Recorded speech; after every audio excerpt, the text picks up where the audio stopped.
Perkenalkan, nama saya Riana Lestari, saya mahasiswi dari Universitas Muhammadiyah Riau.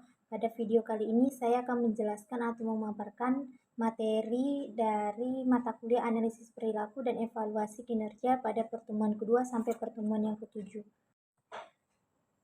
Pada pertemuan yang kedua, yaitu ada materi perilaku individu dalam organisasi. Yang pertama itu ada perilaku individu. Perilaku individu adalah sebagai suatu fungsi dari interaksi antara individu dengan individu lainnya dengan lingkungannya. Dikutip dari buku Perilaku Organisasi dalam Pendidikan, karya Cipta Triyatna MPD, bahwasannya perilaku organisasi yaitu seseorang yang didasarkan pada persepsi mengenai realitas yang dihadapi dalam kehidupannya. Dan yang kedua ada perbedaan individual. Setiap individu memiliki ciri kepribadiannya sendiri, mulai dari yang menunjukkan kepribadian yang sehat maupun tidak sehat. Dan yang ketiga itu ada mampu menilai prestasi yang diperoleh secara realistis. Individu beraksi secara logis atas apa yang didapatnya dan tidak bersikap angkuh. Selanjutnya ada karakteristik organisasi dan berpengaruh terhadap individu. Dalam organisasi seseorang, pimpinan perlu memahami karakter individu yang berada dalam lingkungannya organisasi yang terkait.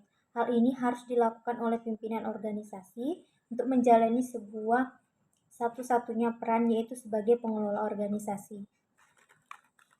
Materi selanjutnya pada pertemuan yang ketiga itu ada perilaku kelompok dalam organisasi. Pengertian perilaku kelompok yaitu aktivitas yang dilakukan oleh lebih dari satu orang yang saling berhubungan, mempengaruhi dan bergantung satu sama lain untuk mencapai kinerja yang positif dalam jangka panjang dan berkembang diri disebut dengan perilaku kelompok. Ciri-ciri sebuah kelompok yang pertama memiliki lebih dari satu anggota, saling berkomunikasi, dan yang terakhir memiliki tujuan yang sama dan menganggap dirinya sebagai anggota sebuah kelompok. Materi selanjutnya pada pertemuan yang keempat itu ada perilaku individu dan kelompok. Perilaku individu dan kelompok yaitu suatu studi yang menyangkut aspek-aspek tingkah laku manusia dalam suatu organisasi atau kelompok tertentu. Tujuannya untuk memperlancar upaya pencapaian tujuan organisasi tersebut. Ada 3 jenis pendekatan studi perilaku. Yang pertama itu ada pendekatan kognitif, yaitu Edward Tullman berdasarkan pemahaman seseorang terhadap informasi. Yang kedua itu ada pendekatan behavioristik, yaitu Pavlov dan J.B. Watson berdasarkan responses yang muncul apabila diberi stimulasi tertentu. Dan yang ketiga terakhir itu ada pendekatan social learning atau yang disebut dengan Bandura berdasarkan penggabungan pendekatan kognitif dan behavioristik.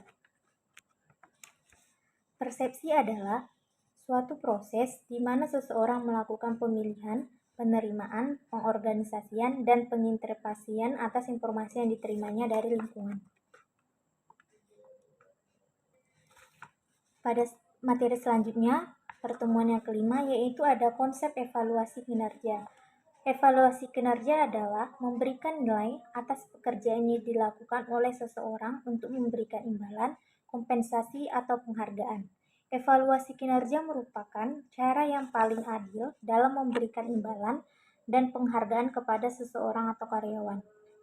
Fungsi evaluasi kinerja yaitu ada 3. Yang pertama memberikan balikan kepada aparatur ternilai mengenai kinerjanya. Yang kedua itu mengukur keberhasilan karyawan dalam bekerja. Dan yang ketiga itu ada penentuan atau pengukuran tujuan kinerja. Tujuan evaluasi kinerja adalah untuk menilai atau memperbaiki untuk meningkatkan kinerja organisasi melalui peningkatan kinerja karyawan yang ada di dalam perusahaan. Hal-hal yang dapat memberikan proses dalam evaluasi kinerja yaitu ada 3. Yang pertama umpan balik, yang kedua dokumentasi untuk aksi personalia yang mungkin dapat dipergunakan untuk kenaikan pangkat, dan yang ketiga itu ada suatu kesempatan untuk mengidentifikasi bagaimana kinerja dapat ditingkatkan. Pertemuan selanjutnya yaitu pertemuan ke-6, materinya yaitu adalah standar kinerja. Standar kinerja yaitu persyaratan tugas, fungsi atau perilaku yang ditetapkan oleh pekerja sebagai sasaran yang harus dicapai oleh seseorang karyawan. Fungsi standar kinerja itu ada dua. Yang pertama menentukan berhasil atau tidaknya kinerja ternilai. Yang kedua itu memotivasi karyawan agar bekerja lebih keras untuk mencapai standar. Dan selanjutnya itu ada pengembangan standar kinerja yang ada 11. Yang pertama itu ada hubungan relasinya dengan strategi perusahaan. Yang kedua itu tanggung jawab. Yang ketiga teknologi dalam proses produksi. Yang keempat sensitif. Yang kelima memberikan tantangan pada karyawan. Yang keenam realistis. Yang ketujuh tepat waktu. Yang kedelapan dapat diukur. 9 konsisten. 10 keadilan. Dan yang ke-11 itu terakhir memenuhi ketentuan undang-undang dan ketenaga kerjaan. Dan yang terakhir itu ada instrumen evaluasi kinerja. Instrumen evaluasi kinerja yang sesungguhnya adalah penilaian untuk pengobservasi kinerja ternilai dan menilai hasilnya dengan melakukan perbandingan standar kinerja ternilai. Isi instrumen evaluasi kinerja pada prinsipnya sama dan berisi antara lain butir-butirnya.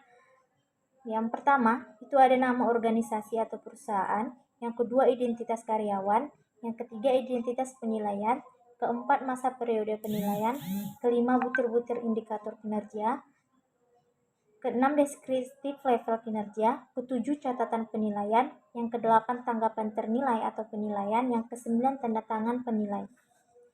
Adapun manfaat penilaian evaluasi kinerja yang ada 4, yaitu dasar pengambilan keputusan terkait dengan prestasi, pemberhentian, dan balas jasa yang telah diberikan. Yang kedua, mengukur sejauh mana seorang karyawan dapat menyelesaikan pekerjaannya. Yang ketiga, dasar mengevaluasi efektivitas kegiatan dalam sebuah perusahaan. Dan yang terakhir itu meningkatkan motivasi kerja karyawan sehingga performance yang baik dapat tercapai. Nah, pada video kali ini kesimpulan yang dapat diambil yaitu instrumen evaluasi kinerja merupakan alat untuk mencapai hasil penilaian, menimbul data mengenai kinerja ternilai yang diisi oleh yang ternilai. Sumber daya manusia merupakan aset yang berharga bagi sebuah organisasi. Oleh karena itu, organisasi membuktikan sebuah instrumen untuk mengukur kinerja karyawannya. Selanjutnya ada karakteristik organisasi dan pengaruhnya terhadap individu. Dalam organisasi, seorang pimpinan perlu memahami karakter individu yang berada dalam lingkungan organisasi tersebut. Hal ini harus dilakukan oleh pimpinan organisasi demi menjalankan salah satu perannya, yaitu sebagai pengelola organisasi.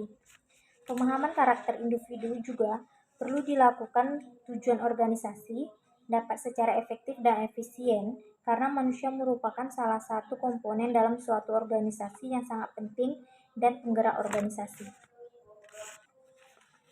Selanjutnya ada pendekatan-pendekatan untuk memahami perilaku individu. Yang pertama itu ada pendekatan kognitif, yaitu pendekatan untuk menekankan pemahaman terhadap perilaku seseorang pada sifat mental internal. Yang kedua itu ada pendekatan reinforcement atau penguatan. Pendekatan penguatan ini menekankan pemahaman terhadap perilaku seseorang pada peran lingkungan dalam kehidupannya.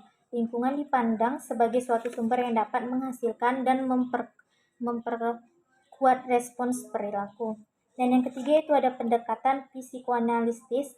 Dalam pendekatan ini yang ditekankan adalah peran sistem kepribadian untuk menentukan suatu perilaku. Dalam proses tersebut, lingkungan dipertimbangkan dapat memuaskan keinginan individu. Dan yang selanjutnya itu ada persepsi dan komunikasi. Selanjutnya ada persepsi dan komunikasi. Persepsi memiliki makna yang penting dalam perilaku manusia. Perilaku seseorang didasarkan pada persepsi mengenai realistis yang dihadapi dalam kehidupannya, bukan terhadap realistis itu sendiri. Dalam hal ini, persepsi merupakan sebuah proses kognisi yang dapat dihasilkan atau menghasilkan informasi tentang lingkungan yang ada di sekitarnya. Selanjutnya ada pengertian komunikasi. Komunikasi menjalankan 4 fungsi utama dalam sebuah kelompok atau organisasi, yaitu kendali dan motivasi, pengungkapan emosional, dan informasi. Komunikasi bertindak untuk mengendalikan beberapa perilaku anggota data sebagai cara yang pertama itu ada proses komunikasi, yang kedua ada model proses komunikasi, yang ketiga ada komponen komunikasi, yang keempat ada aliran-aliran komunikasi dalam organisasi, yang kelima ada jaringan formal dan informal, yang keenam itu ada komunikasi non formal dan informal, dan yang terakhir ada penghambat dalam komunikasi agar lebih efektif. Sekian dari video saya, apabila ada kesalahan mohon maafkan. Terima kasih.